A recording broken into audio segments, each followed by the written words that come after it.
রব্বানা যালামনা আনফুসানা ওয়া ইল্লাম তাগফির লানা, আপনি যদি ক্ষমা না করেন, ওয়া তারহামনা, আপনি যদি দয়া না করেন, লানাকুনান্না মিনাল খাসিরিন, আমি ক্ষতিগ্রস্তের অন্তর্ভুক্ত হয়ে যাব, জালেমদের অন্তর্ভুক্ত হয়ে যাব। তাহলে আদম আলাইহিস সালাম সর্বপ্রথম স্বীকৃতি দিলেন, হে রব আমি অন্যায় করেছি, আপনার কাছে ক্ষমা চাচ্ছি, আপনি ছাড়া ক্ষমা করনেওয়ালা কেউ নাই।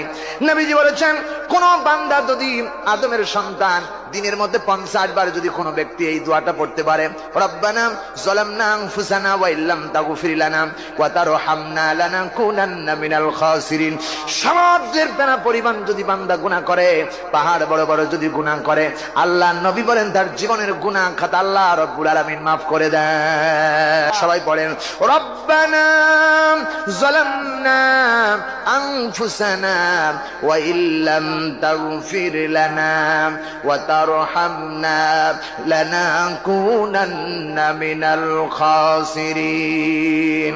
হায় আল্লাহ, আমি অন্যায় করেছি, অত্যাচার করেছি, আমার নফসের উপরে জুলুম করেছি, আপনি সে ক্ষমা করে দেন, আপনি ছাড়া কোনো ক্ষমতাকারী নাই, আপনি যদি ক্ষমা না করে দেন আমি নিশ্চয়ই জালেমদের অন্তর্ভুক্ত হয়ে যাব।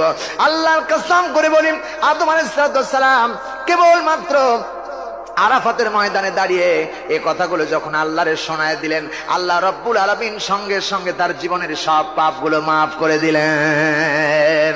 নবী বলেন, কোন সন্তান, আমার আদমের সন্তান, এই দোয়াটা যদি 50 বার দিনের মধ্যে তেলাওয়াত করতে পারে, তার জীবনে যত গুনাহ আছে সব গুনাহ খাতা আল্লাহ রব্বুল আলামিন মাফ করে দিবেন। সুবহানাল্লাহ বলেন না? আমার ভাইরা, কারণ আল্লাহ রব্বুল আলামিন তওবাকারীকে ভালোবাসেন।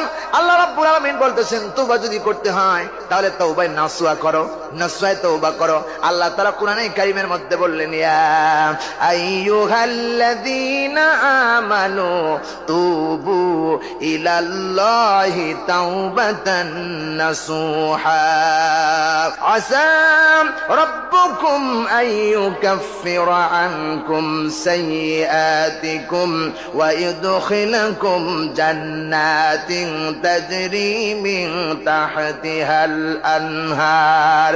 কোন বান্দা যদি আল্লাহ বলেন, ও আমার ইমানদার বান্দারা, ইয়া আইয়ুহাল্লাযীনা আমানু, ও ইমানদার বান্দারা, তুবু ইলাল্লাহি তাওবাতান নাসুহা, যদি তোমরা খাঁটি দৃঢ় তওবা করতে পারো।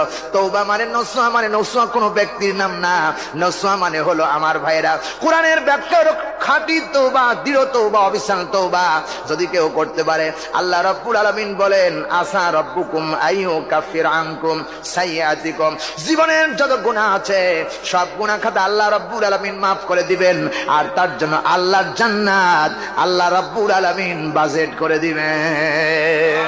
আরো জোরে বলুন।